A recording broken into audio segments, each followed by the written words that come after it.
ప్రదక్షిణపూర్వకంగా దర్శనం చేసుకోవాలి.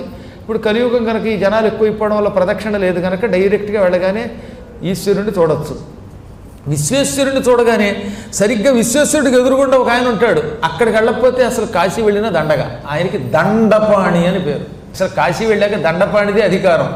పూర్వం హరికేశుడు అని పేరు కలిగినటువంటి ఒక యక్షుడు ఉండేవాడు. ఆ యక్షుడికి పచ్చని పిల్లి కళ్ళ వంటి కళ్ళు ఉండేవి.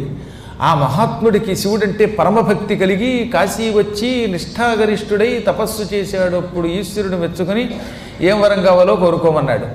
నేను ఎప్పుడు నీ సన్నిధానంలో ఉండాలి, ఇంతకు మించి నాకు ఏ కోరిక లేదంటే ఒక కర్ర ఇచ్చి ఈ కర్ర పుచ్చుకొని ఈ రోజు నుంచి నీవు దండపాణి అనే పేరుతో నాకు ఎదురుగుండా లింగ రూపంలో ఉండు, వచ్చిన వాళ్ళందరినీ అదుపులో పెట్టు, నీదే పెత్తనం అంతా, అసలు నీకు తెలియకుండా కాశీలో ఏమి జరగకూడదన్నాడు ఆయన.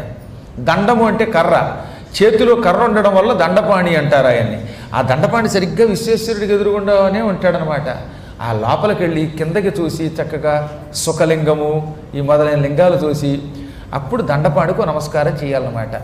ఈ దండపాణికి భక్తి శ్రద్ధలతో నమస్కారం చేస్తే కాశీలో మనం కొంతకాలం పాటు ఉండగలుగుతాం. అగస్త్య మహర్షి నేను శివభక్తుడిని, శివుడికి తప్ప ఇంకెవరికి దండం పెట్టను అని దండపాణికి నమస్కారం చేయలేదు. దాంతో ఆయన ఏం చేశాడు, వింధ్యపర్వతం పైకి పెరిగేలా చేశాడు. అగస్త్యుడిని కాశీ నుంచి పెర్మనెంట్గా గెంటేశాడు. కేవలం అగస్త్యుడు బయటికి పోవడానికి మూలకారకుడు ఆ హరికేశుడని పేరు కలిగినటువంటి దండపాణి. కాబట్టి దండపాణి పెత్తనం ఎంత గొప్పదో ఆలోచించాడు. అందుకని అక్కడికి వెళ్ళాక మనం ఇష్టం వచ్చినట్టు అహంకరించకూడదనమాట.